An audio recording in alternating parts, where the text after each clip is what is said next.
Hi everyone. I wanted to make sure and tell everybody that I hope you have a happy and safe Halloween.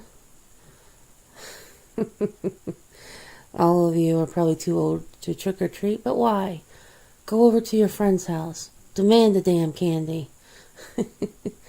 We're adults, but we like the candy too. Why not?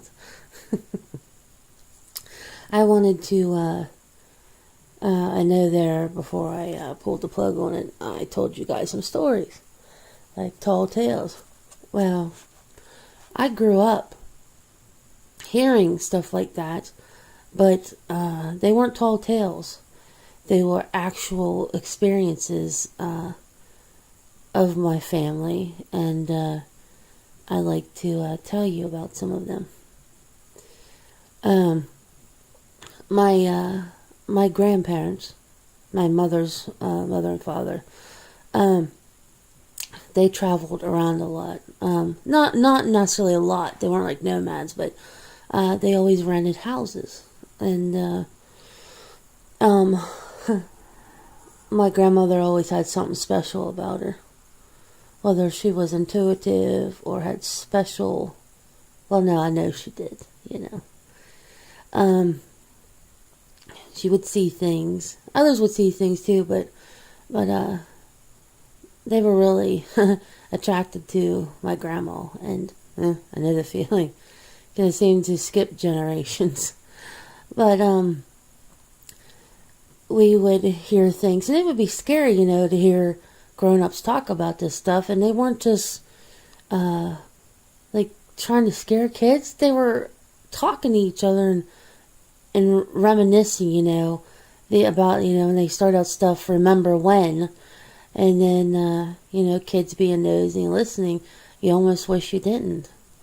I remember this one time her talking about them moving into a house, and it used to be kind of like a small farm. They had some animals, but not a lot of animals.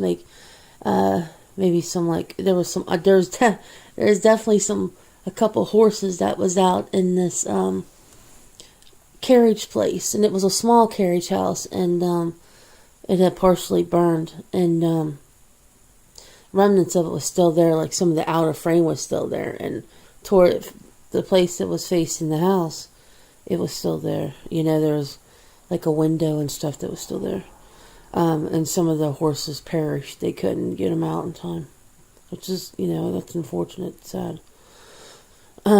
She said that she was standing and doing dishes one day, and looking out the kitchen window, she was taken aback. She was face to face looking out her window at a horse head sticking out that window, looking right at her. And it was fully defined, but yet it was still kind of see-through. Yeah. I remember, her saying stuff like that, and you're just... you don't say what the fuck when you're a kid, but maybe I thought that. Another time when my mom was growing up, and of course she obviously was going around to these different rental houses with my grandparents, and I guess they would hear laughing coming out of what they call cubby holes. Cubby holes are storages in houses. They would run along the side of the house, up in the eaves, and you can access them from the attic. And sometimes on the top level, even not the attic, they would have cubby holes. But they would hear this. And my mom had opened it up. I guess the curiosity got the better of her. And when she opened it up, there was a little old lady in a rocking chair. What my mom describes as, it was very witchy. She had very witchy looking lady. And she was just rocking back and forth and cackling. And I don't know how long they stayed in that house, but I knew it went on for a while. This creepy old lady in the cubbyhole rocking back and forth. oh, why people would stay, but it was the norm back then, I think things followed my grandmother around, and she was old school, and just, it just was. My mother would also say it sometimes, back then, I mean, even still now, siblings will share rooms, They don't have, enough room, so you'll just bunk up with your sister or your brother or whatever. Well, my mom being born back in the 50s, sometimes you slept in the same bed with your, brother or sister. They couldn't keep their bedclothes on, their covers. Something would always come up from the bottom, and they would feel them actually yanking right off of them. Ugh. Why? I just don't understand. I just don't understand, You say, why didn't Grandma and Pap, move or whatever? And it would just, doesn't matter where they go, it'd still be there. My grandmother says when she was younger, that her and her brothers or sisters would go out playing, and my grandmother said it's almost like they went to an old Indian graveyard, which I think that's what they did. It's probably on the res. Anyway, they had found something, and sometimes graves will rise up, and she said that they were poking the skull. It's kind of gross to think about, but they were poking the skull with a stick. And after they were done, they went home. And I asked her, and she goes, they put the stick behind the door when they came in. And I asked her, why would you keep a stick? She said it was a good stick. So I don't know. I guess that's just the kid mentality. It was a good stick. I guess you keep the stick. And there was, they couldn't shut the door, like when it would, you would go to put the open the door, and if it would rest against the wall, it would slam shut. Nothing, it started to happen, like poltergeist activity and stuff. I didn't hear much more than that, but that I know they said that there was it was all centered around that stick, but you can imagine, so if you're poking a human remain, or something like that. Yeah. I also remember them saying about, I do believe this was when I was younger. There was this thing that got in the house, and I call it a thing. They call it a jackal, but it wasn't a real animal. It was this, it laughed like a hyena, and I imagine they eventually got it out, obviously. That was one of the stories that I always hated. And like I said, these aren't like, they weren't gathering the kids around to tell them this story.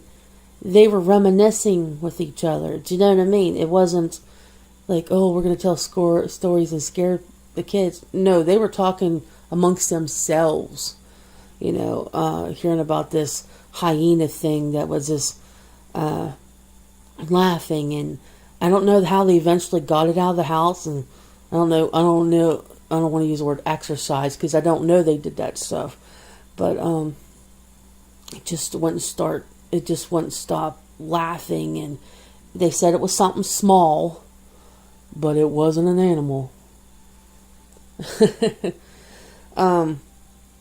I also remember, this is my own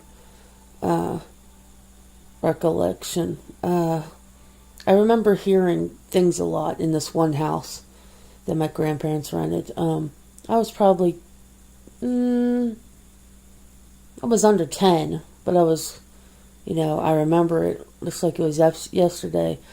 I remember being in, I hated this one room. And of course, that was the room that the kids stayed in. I remember having a really hard time falling asleep, because you could always, it always felt like somebody's watching you. And even back then, I was conscious of that. And I would wake up in the middle of the night, and there would be people standing around my bed looking down at me. These weren't people I knew, and I would freak out. You could be downstairs, and you could hear all this commotion on the second floor, and there wasn't anybody up there. You can hear like stomping, and I remember that. I remember that from my own experiences. So those are just a few of the things that I heard when I was not only when I was a kid, but when I was an adult. You just like, is this true, Grandma? And jam. Then she would start, and you would just have nightmares all over again. But according to my mom, according to my grandmother and my other relatives that always experienced it, it's true. It's totally true. So, people always ask, after we're done with this life, is there something else? Oh, I wholeheartedly believe there's something else. And, which is good. It's good to know that there is something. It's a little comforting to know that after this life, at least what I believe, that there is something else. So, I hope you guys have a wonderful, spooky Halloween. And don't eat too much candy, but eat just enough. I love each and every one of you, and I'll talk to you guys soon. Mwah.